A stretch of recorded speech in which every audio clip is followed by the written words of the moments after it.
de parole. D'accord? OK, donc on va cliquer sur le lien. Et voilà.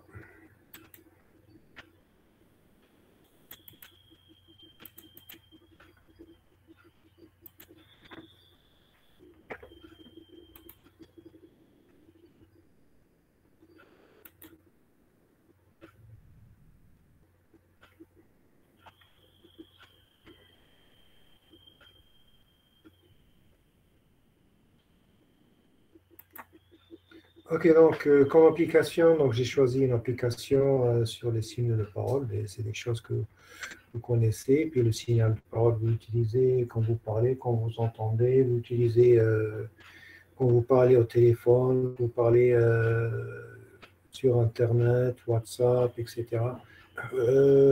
Donc c'est quelque chose qui est très très utilisé et donc son traitement est assez important.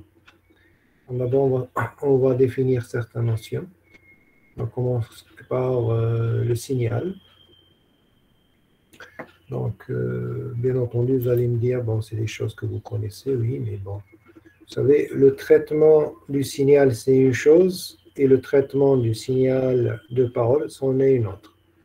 Mais quand un signal, en général, a été défini comme la représentation physique de l'information en général, le signal de parole se limite bien entendu à un signal spécifique qui est prononcé par l'être humain, donc par l'organe phonatoire, et donc il y a une certaine rangée en fréquence qui va à peu près de 20 Hz jusqu'à à peu près quelque chose comme 12 Hz, 12 kHz, etc., qui a des caractéristiques spécifiques. Bien.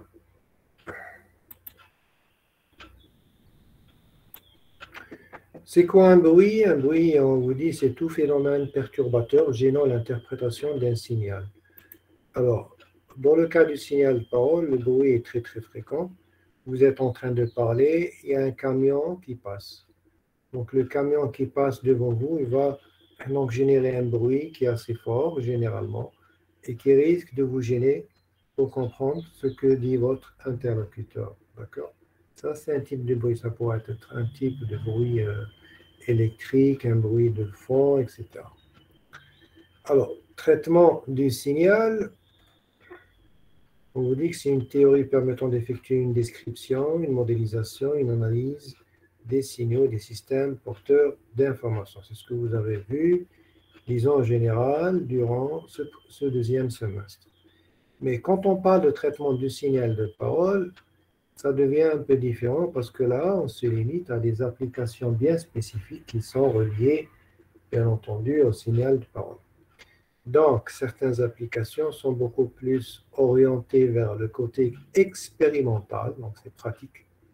Certaines choses, on ne peut pas les expliquer d'une manière mathématique ou théorique, donc ils vont être expliquées ou interprétées beaucoup plus expérimentalement. Alors, vous savez que le signal de parole, d'abord, est causé par une onde acoustique. L'onde acoustique qui produit le son est due à une perturbation. On vous dit aussi que le son se propage dans l'air. D'accord? Le son se propage dans l'air. Il se propage aussi dans une matière métallique, élastique. Il se propage aussi dans l'eau. Certaines matières sont isolantes, comme le coton, le plastique, etc. Alors, comment? Bien, sous la forme d'une série de variations de pression. C'est-à-dire, quand vous parlez, il y a des molécules d'air qui oscillent. Ça aussi, ça aussi. Chaque oscillation donc, va influencer son voisinage et donc ça se propage d'une molécule d'air vers une autre molécule. D'accord? Pardon. Donc ça pourrait être des molécules, c'est un gaz à base de molécules. Ça pourrait être des atomes si c'est un gaz à base d'atomes. Donc, en général, donc, c'est des molécules d'air qui aussi. Ça aussi, donc, ça fait une variation, une oscillation, ça retourne à sa position initiale.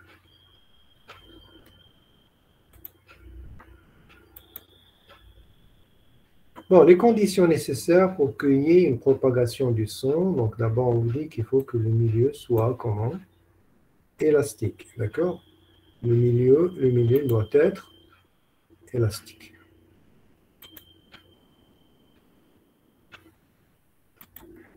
Je suis là pour les gens qui n'arrivent pas à suivre, d'accord? C'est-à-dire capable de se déformer, comme par exemple un métal, l'air, l'eau, etc. Bon, concernant l'intensité du son, on vous dit qu'il est directement lié à l'amplitude des oscillations. C'est-à-dire si les oscillations des molécules d'air oscillent d'une manière très importante, donc c'est-à-dire l'amplitude d'oscillation est importante, donc vous allez entendre un son qui est très très fort. C'est normal. C'est la puissance qui se transforme d'une puissance mécanique vers une puissance acoustique. Quelle est la nature de ce son audio? Bon, comme on l'a déjà vu, l'onde acoustique correspond à une variation continue de pression, d'accord, dans l'atmosphère. Généralement, quand on parle, on parle à l'air libre, donc c'est généralement l'air, les molécules d'air. Par ailleurs, vous avez besoin donc d'un capteur, d'accord. Le capteur permet donc de transformer le signal physique ou acoustique vers un signal électrique. Dans ce cas, on va utiliser quoi? On va utiliser les microphones. Alors, le microphone, c'est quoi? Ce sont deux transducteurs qui transforment l'onde acoustique en un signal. D'accord? Vous avez une onde acoustique, donc une variation de pression dans l'air. Ceci va être transformé en un signal de nature électrochimique ou électrique, donc, que vous pourrez mesurer ou visualiser, par exemple, sur un oscilloscope. D'accord? Est-ce que vous avez des questions jusque-là?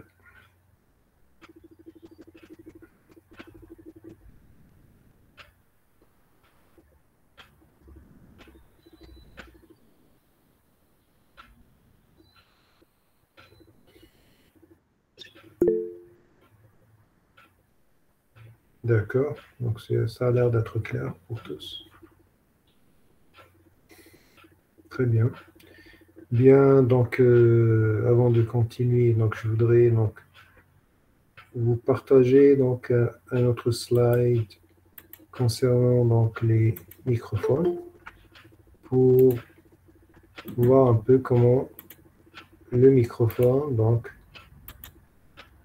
il est constitué.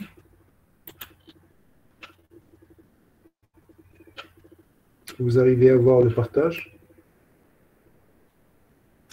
Oui, monsieur.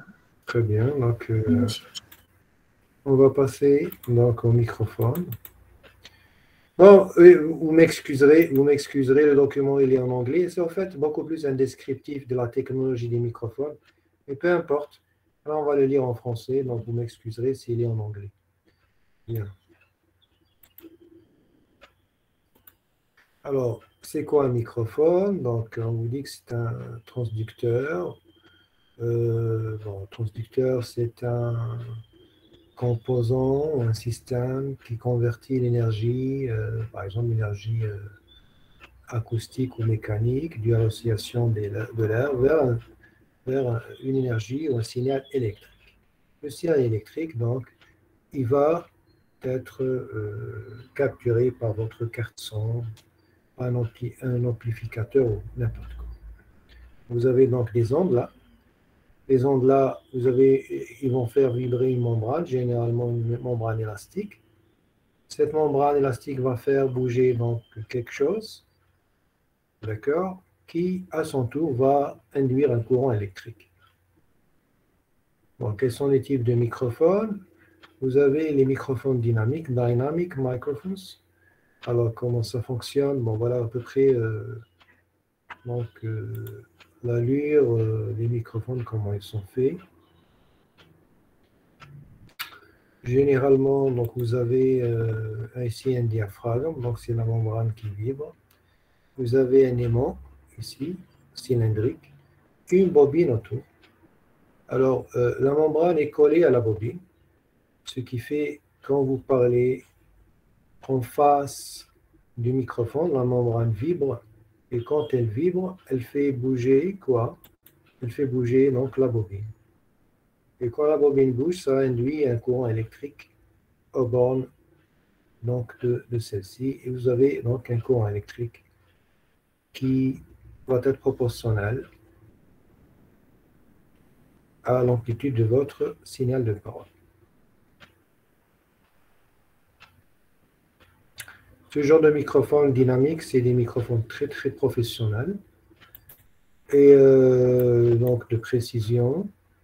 Et par ailleurs, ils sont chers. Donc pratiquement sur le marché, c'est les microphones les plus chers. C'est les plus chers microphones que vous allez trouver pratiquement sur le marché.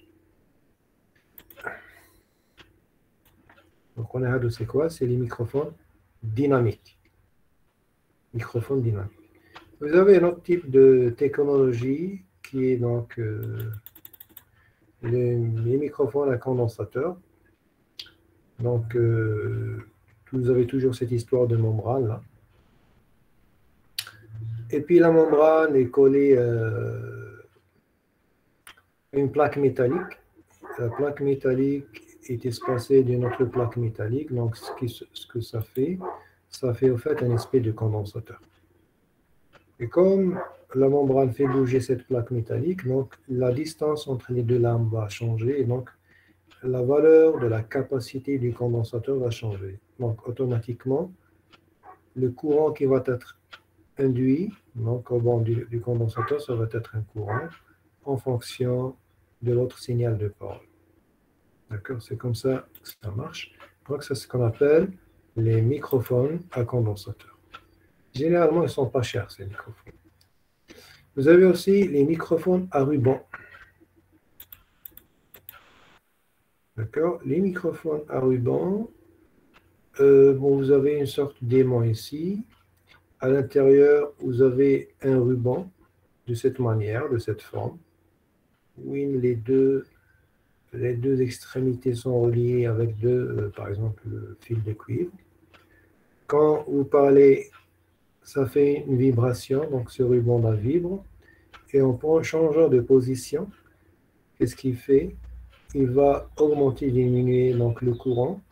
Et donc, ce dernier-là va être proportionnel à votre signal de parole. On appelle ça les microphones à ruban. Vous avez aussi les microphones à carbone. Les microphones à carbone, bon, ce n'est pas des microphones de bonne qualité. Généralement, ils sont utilisés ou ils étaient utilisés dans les téléphones fixes. D'accord? Et donc, leur principe est aussi simple. Vous avez donc toujours la membrane là, qui va capturer le signal de parole. Cette membrane-là, donc, elle peut donc, mouvoir, donc elle se déplace. Ici, vous avez des grains de carbone, donc des grains de carbone. Le carbone, il est conducteur, mais quand vous parlez, vous faites une pression sur la membrane, donc ça fait une compression des grains de carbone et la résistance diminue. Donc, quand la résistance diminue, donc le courant augmente. Ce qui veut dire que le signal que vous allez capturer ici, c'est en fonction de votre signal de parole. Finalement, vous avez ce qu'on appelle les microphones à cristal, crystal microphones. Alors, le principe, il est comme suit. Vous avez donc toujours un aimant.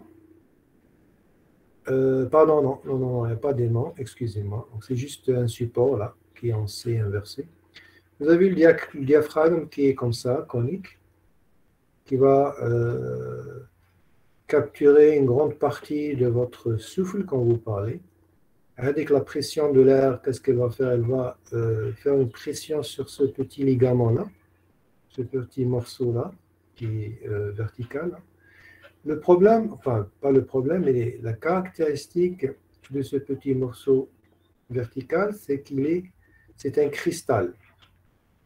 D'accord? Ce n'est pas un métal, c'est un cristal. Ou ce n'est pas n'importe quel cristal, c'est un cristal piézoélectrique. Ça veut dire quand vous faites une pression dessus, il y a un petit courant très très faible qui se crée à l'intérieur ou là, au bord de ce cristal, ce qu'on appelle le courant piézoélectrique. Et à partir de là, donc, on peut capturer le son que vous, émettez quand vous parlez. Donc on appelle ça le microphone à cristal. Donc vous avez ici 5 différentes technologies. D'accord? Et vous avez le choix, bien entendu, que vous achetez un microphone, vous pouvez acheter l'un ou l'autre, ce que vous voulez. Mais que je vous conseille vivement, si vous voulez faire, par exemple, des enregistrements de haute qualité, je vous conseille vivement d'opter pour la première technologie qui est donc le microphone dynamique. Par exemple, quand vous voyez à la télévision, souvent à la télévision, les gens, ce qu'ils utilisent, c'est ce genre de microphone. Quand vous voyez par exemple un président ou un ministre qui parle, c'est souvent ce genre de microphone. Quand vous voyez par exemple un musicien ou un chanteur qui parle dans une salle de concert, c'est toujours ce genre de microphone. Donc, allez, en général, pour résumer, si vous voulez un enregistrement professionnel, il faut opter pour les microphones dynamiques de ce genre. Maintenant, c'est juste pour un téléphone portable, vous n'avez pas un ordinateur portable, vous pouvez utiliser un microphone pas cher, de moyenne ou de basse qualité. Par exemple, qui met les microphones à condensateur ou autre. D'accord? Voilà. Donc, est-ce que vous avez une question sur la technologie des microphones?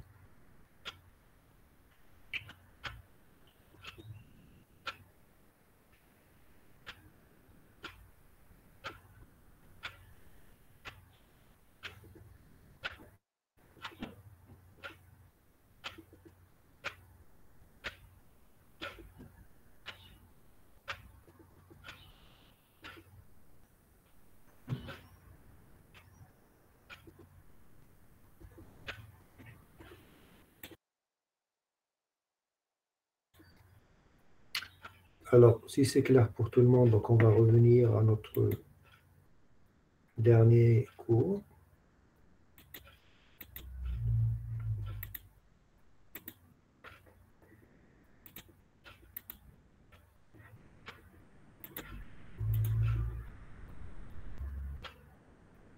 Donc, on s'était arrêté ici. C'était juste pour vous montrer un peu c'était quoi un microphone et comment ça fonctionne, ce genre de capteur. Bien, donc, en résumé, si je veux faire par exemple un enregistrement ou capturer un signal de parole, imaginez quelqu'un, un locuteur.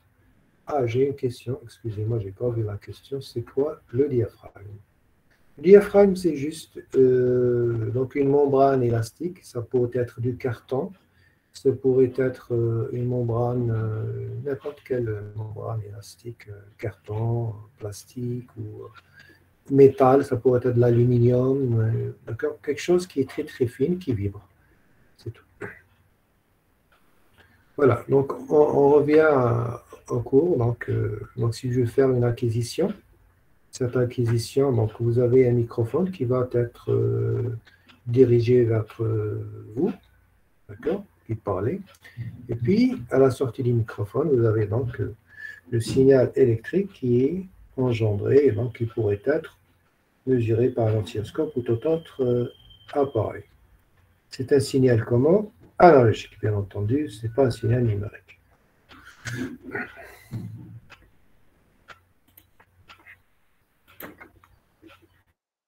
Bon, le signal analogique, comme on l'a déjà vu, c'est un signal qu'on ne peut pas traiter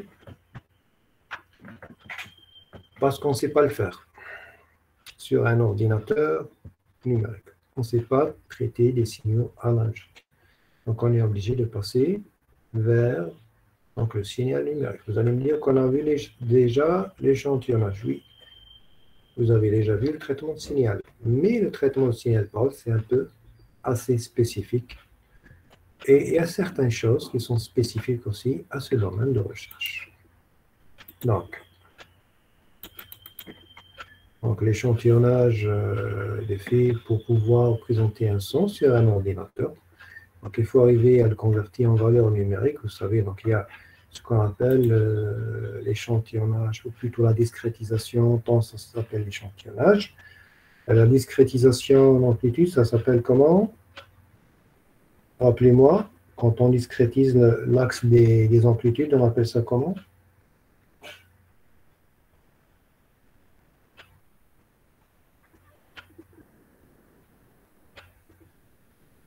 Vous pouvez répéter, monsieur. Oui, donc quand on discrétise le temps, ça s'appelle échantillonnage. Et quand on discrétise l'amplitude, on appelle ça, voilà, très bien, l'année, c'est correct. Donc, c'est la quantification. Donc, la même chose pour le signal de parole. Donc, on fait un échantillonnage et une quantification. Le tout, ça s'appelle comment? Ben, ça s'appelle la numérisation du son. Ça s'appelle la numérisation du son. C'est-à-dire le son de parole devient numérique.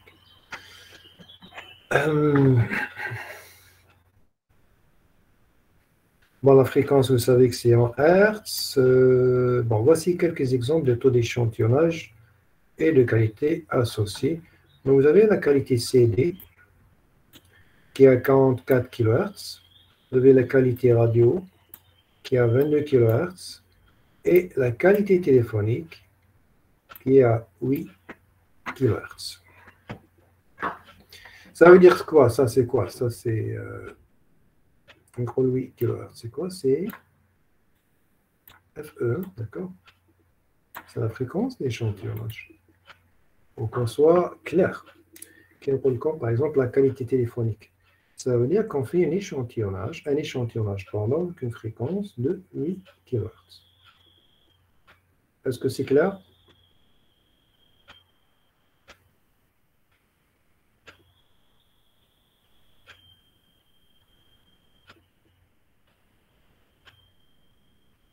Alors, si je vous dis, par exemple, quelle est donc la meilleure qualité des trois, c'est quoi, d'après vous?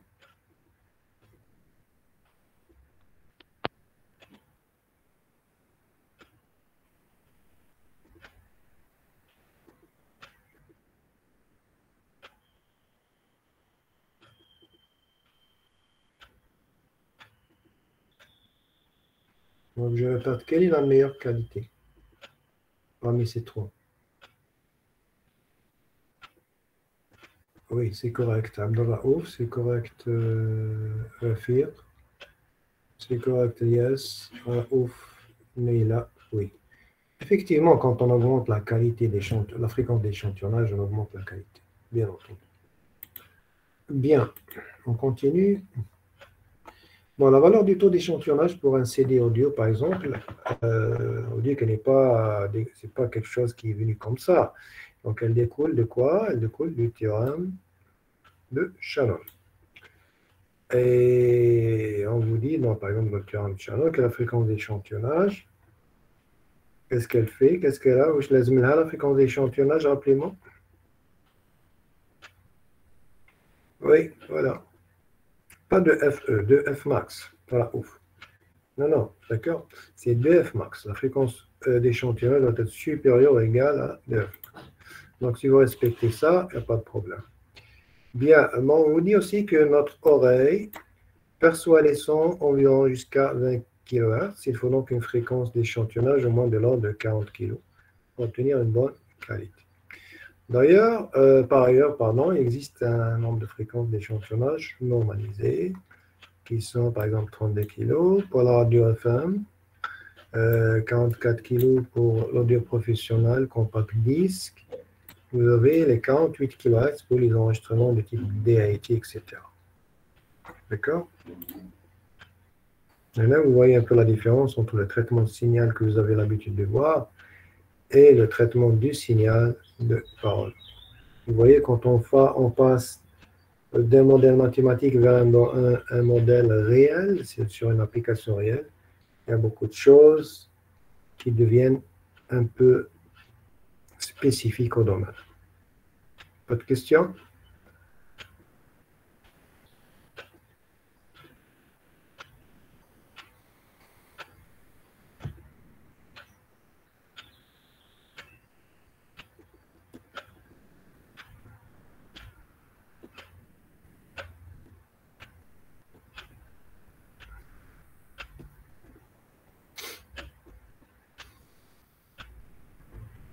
OK.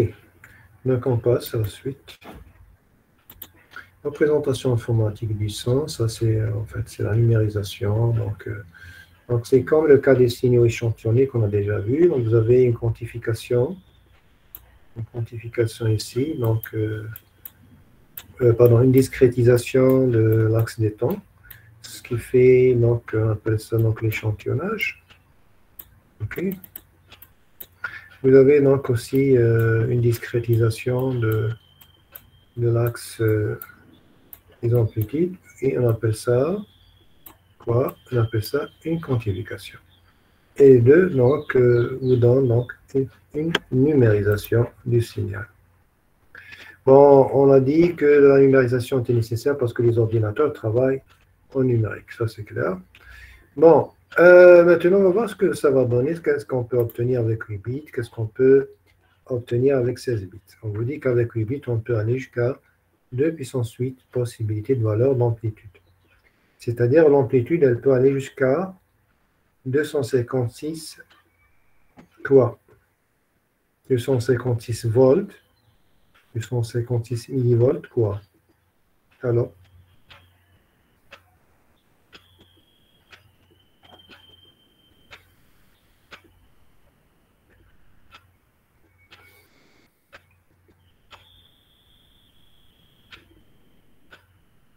d'après vous, donc 256 quoi?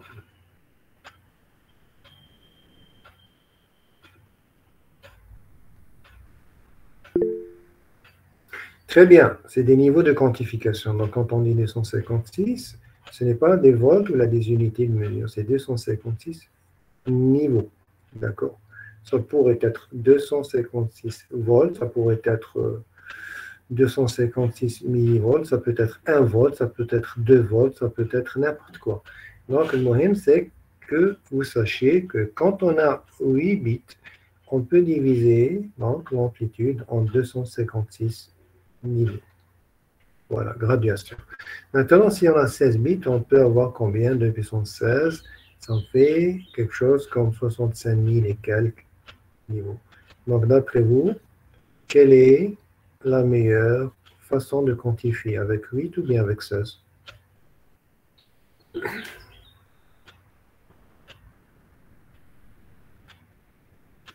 Mahdi, donc tu dis 16 bits.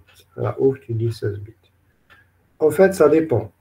Si on veut donc une haute qualité, une haute fidélité, on appelle ça la fidélité. Si on veut une haute fidélité de numérisation, donc 16 bits, c'est mieux que 8 bits. Ça, c'est clair. Maintenant, si vous voulez gagner en mémoire et réduire la taille mémoire, 8 bits, c'est mieux. Ça va vous réduire la taille mémoire. Donc, tout dépend de votre application.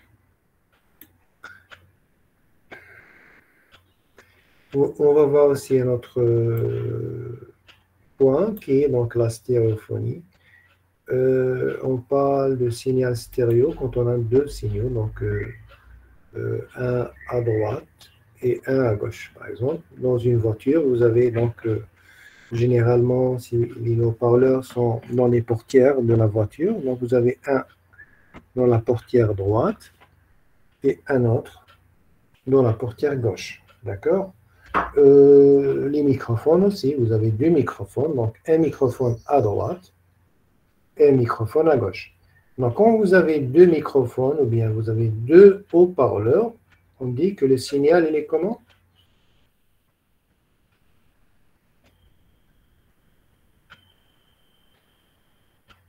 Comment il est le signal?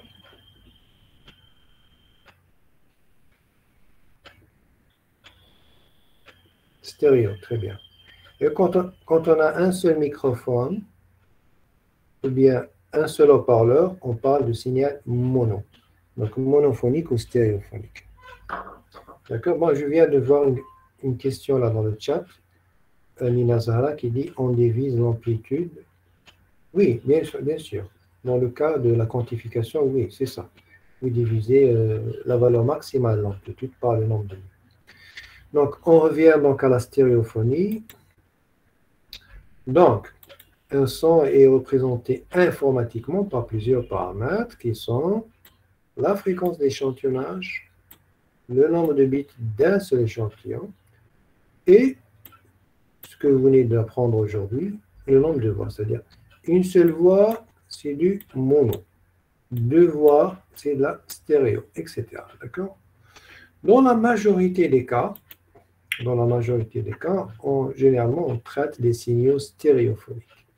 Est-ce que quelqu'un peut me dire pourquoi on travaille avec des signaux stéréo?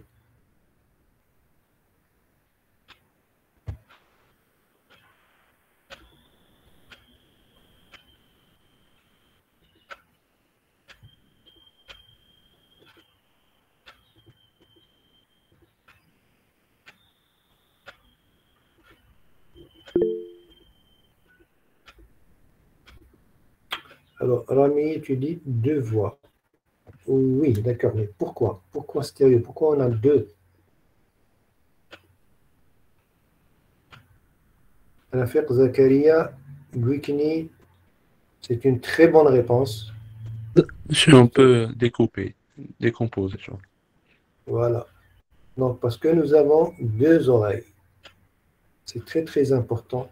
Vous savez, Rabbi subhanahu wa ta'ala, quand il nous a créés avec deux oreilles.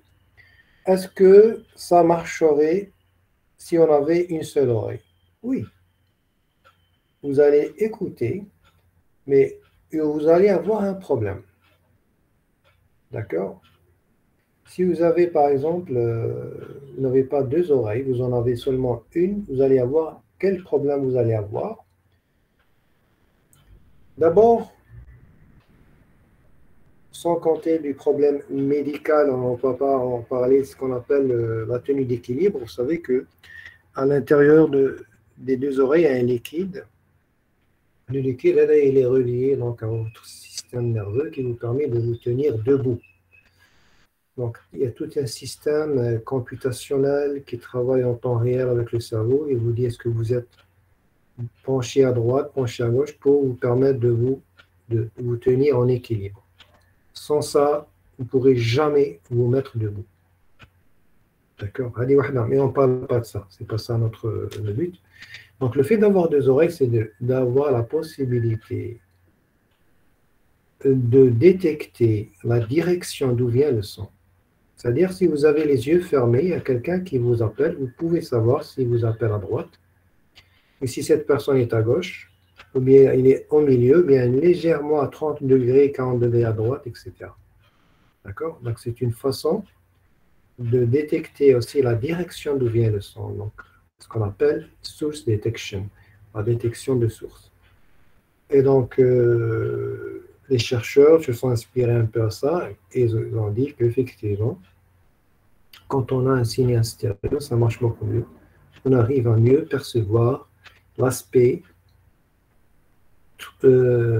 tridimensionnel dans l'espace du signal de parole. Enfin, on sort un peu de ce contexte et on continue avec la suite du cours.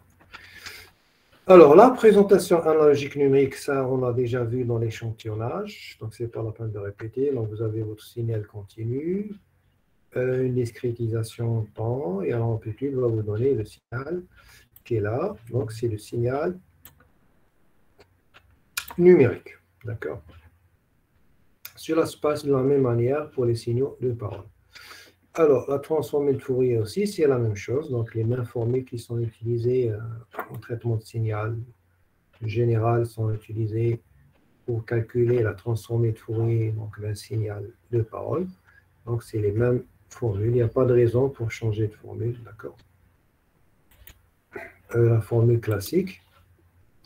Maintenant, il y a quelque chose que vous n'avez pas l'habitude de voir.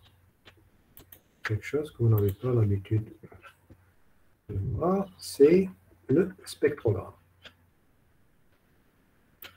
D'accord? Donc, je suis là. Spectrogramme. Ça, c'est quelque chose de nouveau. Vous avez l'habitude de voir la transformée de Fourier, vous avez l'habitude de voir donc le spectre qu'on a, c'est le module de la TF, mais une chose que vous n'avez pas encore vue, c'est les spectrogrammes. Alors, le spectrogramme, il est donné donc par la formule suivante. Vous voyez, donc, il n'est pas en fonction de la fréquence seule ou du temps seul, mais il est en fonction des deux. Il est en fonction du temps, t, et en fonction de la fréquence f. Il est donné par la formule que vous voyez. Qu'est-ce qu'il représente? Il représente l'évolution de l'énergie en fonction du temps et en fonction de la fréquence. Donc, c'est comment? Si on voulait faire un plot, si on voulait faire tracer le signal à S, il aura combien de dimensions?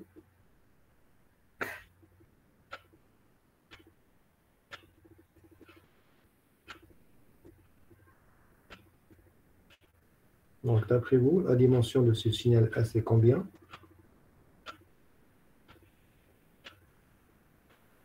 Très bien, Abdelraouf, c'est 3. C'est le temps, la fréquence et l'énergie. Donc, vous avez 3. Donc, pour représenter, on doit représenter d'une manière tridimensionnelle. Bien, on va prendre un exemple très simple et basique, qui est donc le cas d'une sinusoïde. Dans le cas d'une sinusoïde, par exemple, avec une sinusoïde, sine wave de 660 Hz, donc la fréquence, si vous voulez, F0, c'est quoi? Donc c'est 660 Hz. Bien, alors, si je représente ça dans le spectrogramme, voilà ce que je vais avoir. D'accord?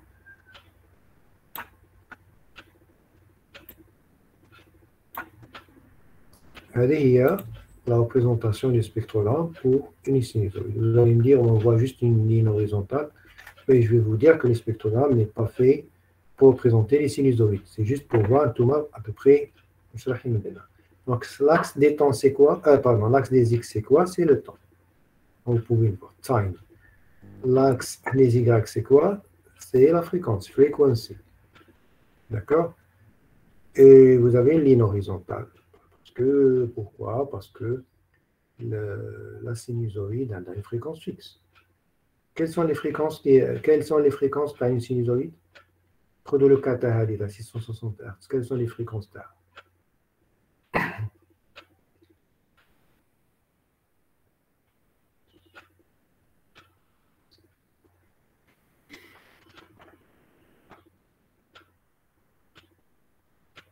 Apprenez la fréquence de cette sinusoïde. Ou les fréquences de cette sinusoïde.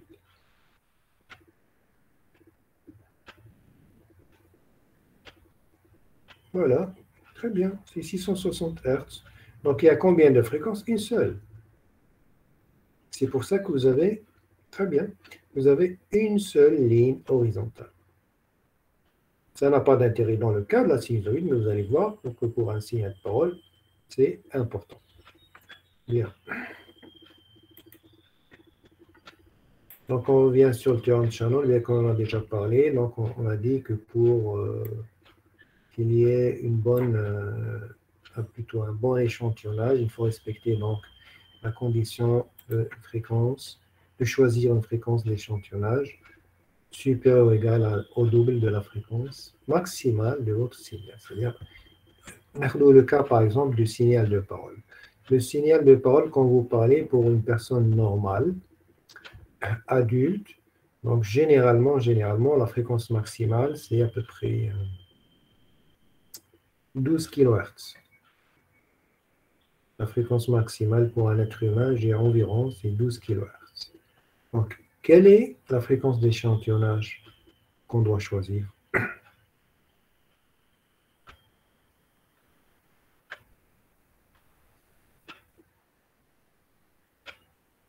Très bien, ouais, c'est correct, c'est 24.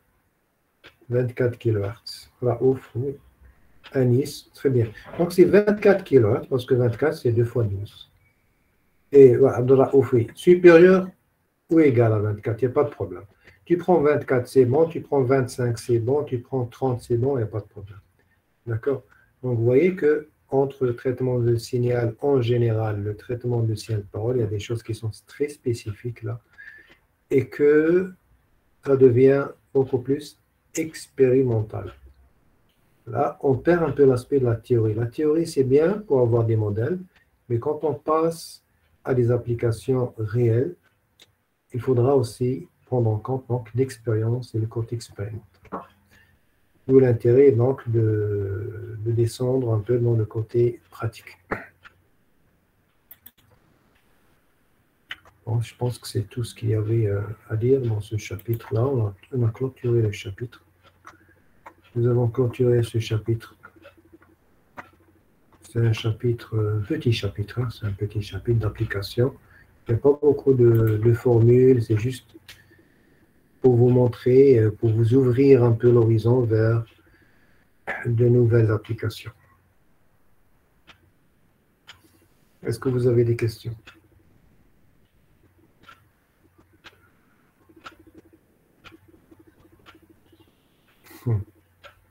Rami Khaled, tu viens de me poser une drôle de question. Qu'est-ce qui nous reste dans TS?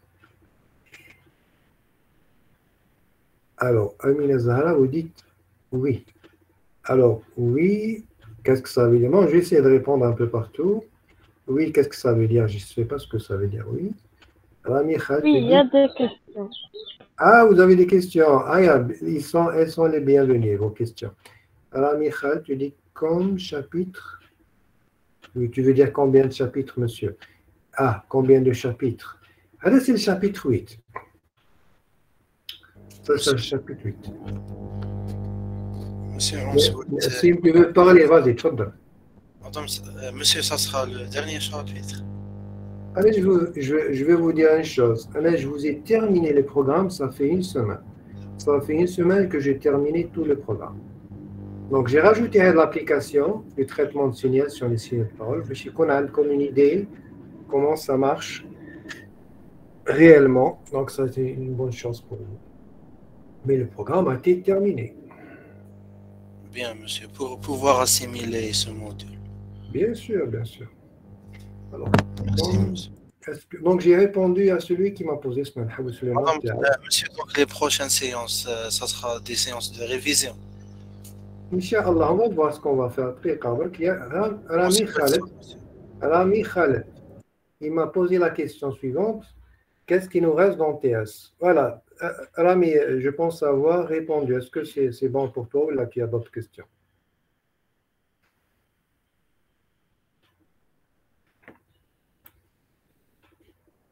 Ah ouais, d'accord. Je n'ai pas vu ta réponse. Très bien. Donc, c'est ça. Donc, comme donc, le programme en général, on peut toujours pousser un peu plus. Hein. On peut toujours pousser un peu plus. On découvre les détails des séries de Fourier, un peu plus. Je peux vous donner beaucoup plus de formules que ça. Mais l'essentiel, pratiquement, a été fait. Donc, si on a oublié quelque chose, bon, ce n'était pas intentionnel. Mahdi, tu dis, vous pouvez proposer des sujets d'examen. Malheureusement, non, je ne peux pas proposer des sujets d'examen parce que j'en ai pas. C'est pour la seule raison. Mahdi, j'ai des sujets d'examen. C'est pour ça que je ne peux pas proposer. D'accord. Mais par contre, Mahdi, ce que je peux faire, c'est proposer des exercices de révision qui m'appelle votre camarade tout à l'heure. Les exercices de révision vont vous aider. Donc, c'est un entraînement. Donc, ça va être un entraînement et puis ça va vous permettre de rafraîchir un peu votre mémoire. Par ailleurs, bon, il y a certains de vos camarades qui m'ont demandé de refaire donc, la transformée en Z. D'accord. Donc, j'essaierai de refaire la transformée en Z. Probablement demain. Donc, peut-être. Hein, Inch'Allah, monsieur, demain, on aura 3 heures de télécom. À quelle heure? Monsieur, de 9h30 jusqu'à 11h30 ou bien 12h30. Là, on peut comme à 8h. Je vous ai proposé mon cours à 8h. Monsieur, vous ne pouvez pas décaler cette séance. La semaine prochaine, monsieur. Donc, on peut le caler. C'est trop, monsieur. Donc, on peut le caler, Nassim, c'est pas un problème. On peut le caler. Parce que probablement, je ne dirais que je dis. Donc, je vais refaire la transformée en Z. Donc, la transformée en Z, les gens qui ont assisté à la transformée en Z ou faire moi, il n'y a pas de problème. Alors, ce que je veux faire, c'est juste répondre à certains de vos camarades qui m'ont demandé, Cheikh, est-ce que tu peux nous refaire la transformée en Z? Ok. Donc, je vais essayer de la faire demain. Les gens les fahminha. il y a pas raison d'assister, donc ben c'est bon. Les gens qui veulent, qui m'ont demandé, donc en particulier de refaire la TZ, ils sont peut-être les bienvenus et ils peuvent assister. Donc ça va être juste un petit rappel de ce qu'on a fait. Peut-être quelques petits exercices aussi que nous avons déjà fait. Mais je compliqué que vous allez voir. D'accord? D'accord, monsieur. Monsieur, à quelle heure demain? Demain, comme j'ai dit à votre délégué, je ne sais pas s'il vous a transmis, c'est à 8 heures. Donc, ça va être environ 1 heure. D'accord. D'accord. Donc, il y a des gens qui ont demandé, et n'ont pas respect assez à vos camarades, qui ont demandé. Je ne sais pas pourquoi ils ont demandé spécifiquement à tes agents, je ne sais pas, mais bon, je respecte leur opinion et donc je pense que je vais le faire. Et donc, c'est de mon devoir de leur expliquer. Peut-être 2 ou 3 exercices qu'on a déjà fait. Donc, il faut que l'on ait pas. Qu'est-ce qu'on a terminé la série d'exercices de la TZ? Oui. D'accord. Donc, allez, on peut refaire quelques exercices. En particulier, si c'est des exercices que vos camarades m'informeront. Ça va être donc, je vais les refaire. Donc, quelques exercices, pas tous. Voilà. Donc. Vous avez d'autres questions?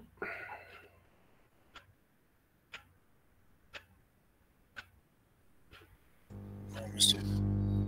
Alors, si vous n'avez pas de questions, je vais vous faire une petite application, donc avant de vous lâcher. Donc, une petite application sur ce qu'on appelle le Wave Surfer. Donc, le Wave Surfer, c'est un logiciel. Le Wave Surfer, c'est un logiciel qui permet donc d'analyser, de visualiser, de faire une écoute d'un signal de parole. Donc, vous allez voir. Donc, et vous voyez un peu comment ça fonctionne, et en particulier parce que, comme tout à l'heure, le spectrogramme, surtout théoriquement, vous n'avez pas encore vu, donc ça vous permet de voir ça. Donc, je vais essayer de faire le partage, si j'arrive à le faire.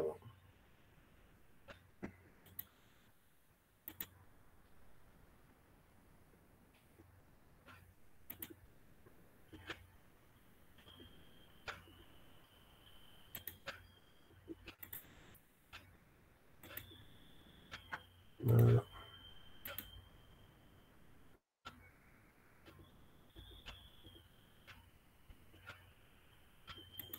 Est-ce que vous arrivez à voir la fenêtre du logiciel WaveSurfer? Oui, monsieur. Très bien. Donc, espérons, je ne sais pas si ça va visualiser bien. On va faire donc, c'est un logiciel, comme vous pouvez le voir, que vous pouvez télécharger, qui a été fabriqué par... attendez une minute.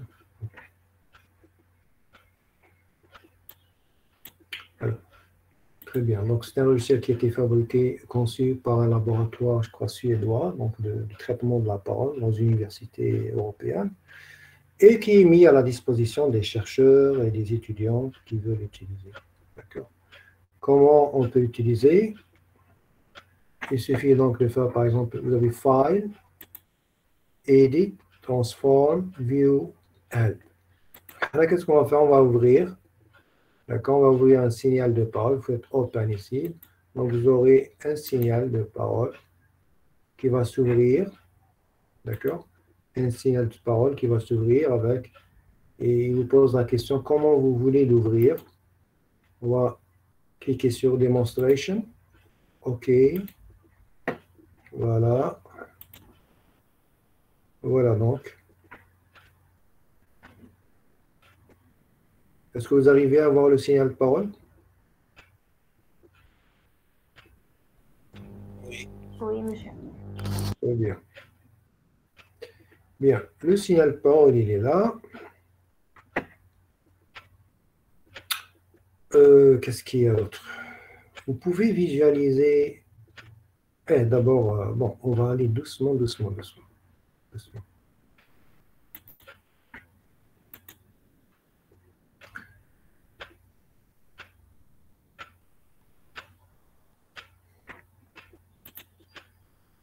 Très bien. Donc, vous arrivez à voir la souris? Très bien. Le signal en vert qui est en haut, c'est le signal de parole. Donc, je peux faire un play, par exemple, ici. You're listening to the BBC World Service. D'accord. Je vais augmenter un peu le son. Juste un morceau, donc du signal. Vous pouvez faire un play. You're listening to the BBC World. OK, donc c'est juste un journaliste qui parle. Vous pouvez donc couper une partie du signal, faire un zoom, augmenter le volume, faire des traitements, etc. Alors, est-ce que vous arrivez à voir la fenêtre qui est en bleu en bas? Oui. D'accord. Alors, on peut changer donc la couleur. Est-ce que la couleur change, hein, Oui. Oui. Oui, Très bien. monsieur. Très bien, on pouvait changer la couleur, modifier. Hada huwa le spectrogramme. Donc, ce que vous voyez en couleur, hadak en bas, donc là, bon, ce qui est en haut, c'est votre signal. Alors, ce qui est en bas, c'est ce qu'on appelle le spectrogramme. Alors, vous avez combien, voilà, le spectrogramme fait combien de dimensions? Rappelez-moi. 3 dimensions. Donc, l'axe des X, c'est le temps. Pardon. L'axe des Y, c'est les fréquences en Hertz. Pardon. Et la troisième dimension, qui est l'énergie, comme on l'a représenté, donc l'énergie, elle est représentée en couleur. Donc le rouge, c'est les fortes énergies. D'accord? Le vert, c'est les moyennes énergies. Et le jaune. Le bleu, c'est les faibles énergies. Et le noir, c'est quoi le noir? Il n'y a pas d'énergie. Très bien, c'est zéro. C'est le silence. Le noir, c'est zéro énergie. C'est 0 décibel, d'accord? Donc, à partir de là, vous pouvez voir, par exemple, essayer de suivre la souris. On va essayer de regarder, par exemple, ici, le morceau là. Le morceau là lui correspond, regardez, ce spectrogramme. Il y a une forte énergie en haut. D'accord? Il y a une forte énergie en haut. Si je prends ce morceau-là, d'accord, regardez, il y a aussi une forte énergie en haut. Etc., etc. Donc, si je prends ce morceau-là, regardez, il n'y a presque pas d'énergie. C'est du noir, un tout petit peu de bleu. C'est probablement quoi? Comme il n'y a pas d'énergie, c'est quoi de la zone Halley? Hein? C'est quoi? Qu'est-ce que ça pourrait être, la zone Halley? Très bien, voilà. Très bien, voilà. C'est du silence, probablement du silence. Voilà. Donc, ça se pouvait télécharger. Donc, vous voyez se faire sur Google ou sur n'importe quel moteur de recherche. Vous allez trouver ça. Pour de préférence, téléchargez-le de l'université, du laboratoire qui l'a conçu pour éviter les virus. Qu'est-ce qu'il y a d'autre? Qu'est-ce qu'il y a d'autre? Bon, il y a le spectre. On peut, par exemple, visualiser le spectre.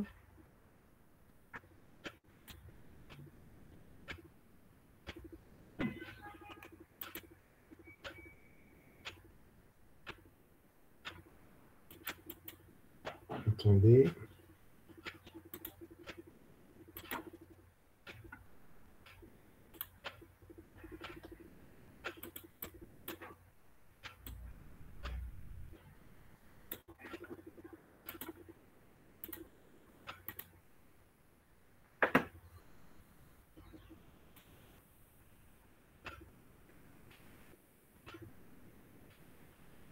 Est-ce que vous arrivez à voir le spectre?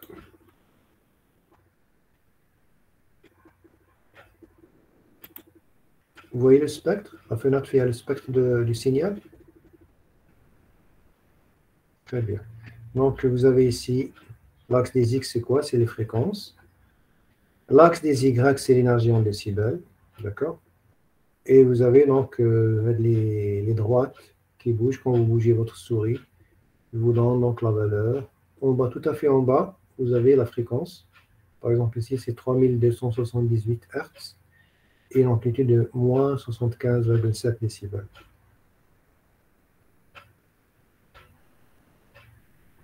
Abdelraouf, tu dis, est-ce que c'est la forme du signal de parole ou des cosinus? Non, non, non. Cosinus et sinus, c'est une droite. Pardon, c'est un dirac. Et qu'on a, c'est un dirac à droite, un dirac à gauche. Non, non, ça, c'est le signal de parole. Ça, c'est le spectre. C'est un signal aléatoire. Comment calculer sa transformée de Fourier? Mais ce n'est pas un signal aléatoire. Ça, c'est le signal de parole que je vous ai montré tout à l'heure. Le journaliste qui était en train de parler. C'est une partie de sa voix. D'accord? Alors, comment calculer la transformée de Fourier? Ben, vous avez ici le menu. D'accord? Vous avez pardon, le menu. Est-ce que vous arrivez à voir les petits boutons FFT, Haming, etc. Vous arrivez à voir les boutons? Yes. OK. Donc, FFT, cliquez sur FFT. Vous avez FFT, vous avez LPC. Alors, c'est quoi LPC? Vous allez le voir plus tard dans Comaster. Dans Comaster, vous allez voir, Inch'Allah, donc, qu'on peut calculer le spectre avec une autre façon que la transformée de Fourier. Donc, si vous voulez transformer de Fourier, si vous utilisez une autre technique qu'on appelle Linear Prediction Coding, donc voilà ce que ça va donner. Et on peut changer là les paramètres, regardez, ça change. On peut diminuer les nombres, augmenter le nombre de paramètres et augmenter donc la résolution de mon spectre. Si je veux revenir à la transformée de Fourier, je clique sur FFT et donc j'ai le spectre. D'accord? Voilà, donc c'était juste vous montrer quelque chose de réel. Je vais arrêter le partage. Donc, quelque chose de réel. Donc, ce qu'on fait n'est pas quelque chose de théorique qui va rester dans le tiroir, mais c'est quelque chose, en fait, ce que nous faisons, c'est quelque chose de pratique que vous allez utiliser. Donc, si vous faites, par exemple, le traitement de la parole, donc les applications de la parole, donc vous allez utiliser tout ça et vous allez avoir besoin de tous les outils que nous avons vus et d'autres outils aussi qu'on n'a pas vus. On n'a pas vu beaucoup de choses. D'accord. Voilà, donc est-ce que vous avez des questions? Non. Très bien, donc si vous n'avez pas de questions, tout le monde n'a pas de questions? Parce qu'on va clôturer pour aujourd'hui. Ok, donc je vous remercie d'avoir été présent durant cette séance. J'espère que vous avez profité donc d'un certain nombre de notions du domaine donc, du traitement de signal appliqué à la parole. Et donc, on se donnera rendez-vous, Inch'Allah, donc, pour une petite heure, demain matin. Donc, je vais vous envoyer une invitation.